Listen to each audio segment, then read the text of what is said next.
অসম ভূমি সমাজ জিন্দাবাদ।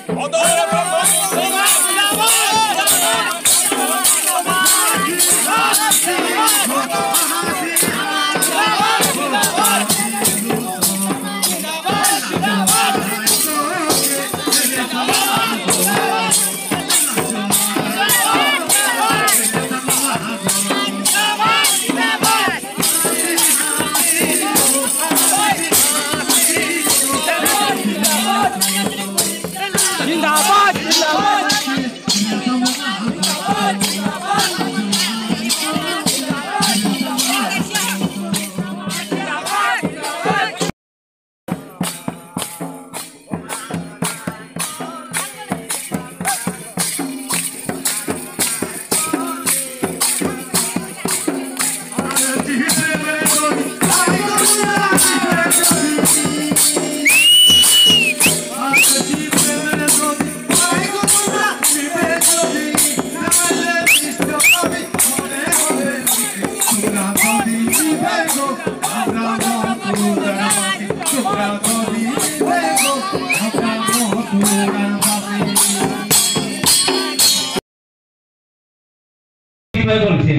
এটা কোনো বেয়া কথা নহয় বা হাসির কথা নহয়, উপলঙ্ঘা করা কথা নহয়।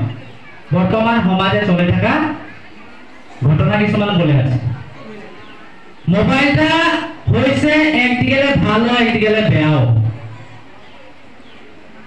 আজি নিজের পিতৃ মাতৃয়ে নিজের বা মায়ে নিজের বেটা বা বেটিটাকে স্কুলে অকল খালি পড়তে লেখানেহে মোবাইলটা দিয়ে, না কি ওদেরকে মোবাইলটাকে বেয়া ব্যবহার করতে লেখানে দিয়ে দিয়ে নাকি এবার দিয়ে নাকি পারো নিজের বেটা বা বেটির ভবিষ্যৎটা ভাল হোক বলে নিজের পিতৃ মাতৃয়ে মোবাইলটাকে ল'ৰা ছোৱালীটাকে দিয়ে।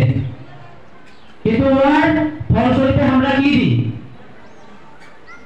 আমরা বলি যে বা আমি পড়ছি হো, মোবাইলটা যখন কিতাব টেবিলে নিয়েছে ও চ্যাট করতে হবে, হোয়াটসঅ্যাপ করতে হবে, ফেসবুক চলাই যাবে। বাপে মায়ে ভাবছে আমার বেটা পড়ছে, যখনই বাপে বা মায়ে সামনে আসে যে পড়তে মানে পড়া টেবিলে, তখন কি হয় পুরা পড়ছে মানে কিতাবটা তোলে মোবাইলটা রাখেছে, কি চলাছে বাপে মায়ে কি দেখছেন আমার বেটি পড়ছে। কিন্তু হিস্ট্রিটা চেক করলে মানে গম পাওয়া যাবে ও ফেসবুকে কিমান টাইম দিল, হোয়াটসঅ্যাপে কিমান টাইম দিল আর নিজের পড়াটা কিমান টাইম দিল। কিন্তু আলটিমেটলি আমরা কি করছি? নিজেকে নিজে ঠকছি, বাপের মায়েকে নাই ঠকছি, আমরা নিজেকে নিজে ঠকাই হচ্ছি। কি কারণে? যতটা সময় কি আমরা মোবাইলটাই ভাল ব্যবহার করব লাগিছিলে, ও সময়টা আমরা ব্যবহার ভাল বেয়া ব্যবহার করে মোবাইলটাই নিজের সময়টা